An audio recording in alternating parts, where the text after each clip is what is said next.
ይህ የስሙ ኦዲዮ ቡክስ እና ፖድካስት የዩቲዩብ ቻናል ነው።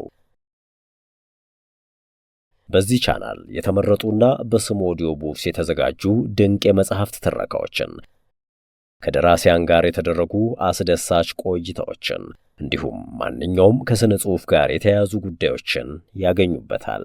እነዚህንና ሌሎችም ተወዳጅ ፕሮግራሞችን ለማግኘት ይህንን ቻናል ሰብስክራይብ ማድረጉን እንዲሁም የደወል ምልክቷን መጫኑን አይዘንጉ። እናቴ ሁልጊዜ እኔና ብሩክን ይዛ ስትወጣ አይ ወይዘሮ ኤልሳቤጥ ሴቷን ልጅ ያጥቁረሽ ቅላትሽን ሁሉ ወንዱ ልጅ ላይ አባክንሽው፣ መልክ ለወንድ ልጅ ምን ያደርጋል አሁን ናሄ ይላሉ።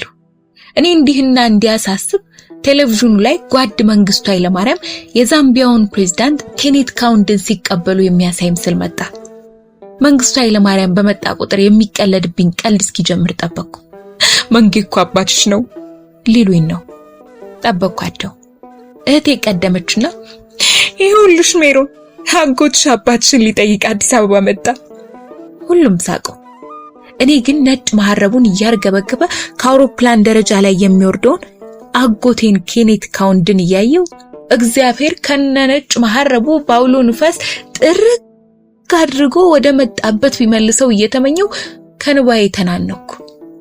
ደግሞ በዚህ ጥቁረቱ ላይ ነጭ መሐረብ የሚይዘው አማረብኝ ብሎ ነው ወይስ ከሩቅ እንዲታይ? አንጀቴን አሳረረው። ያት በሸቀች ይላሉ እየተቀባበሉ። አትናደጂ ይባስ ያጠቁርሻል አለ ብሩክ ከጎኔ መጥቶ እየሳቀ። ቪዲዮን ከወደዱት ላይክ ያድርጉ። እንዲሁም አስተያየቶን በአስተያየት መስጫው ሳጥን ላይ ያስቀምጡልን። የዚህን ትረካ ሙሉ ክፍል ለመስማት የስሙ ኦዲዮ ቡክስን መተግበሪያ መግለጫው ላይ በተቀመጡት ማስፈንጠሪያዎች ከፕሌይ ስቶር አሊያም ከአፕል ስቶር በማውረድ ያገኙ። ታዲያ መተግበሪያችን ላይ ሲመዘገቡ ሀገር ውስጥ ከሆኑ በስልክ አድራሻው፣ በውጭ ሀገር የሚኖሩ ከሆነ በኢሜይል አድራሻው መመዝገቡን አይዘንጉም። አብረውን ስላሉ እናመሰግናለን።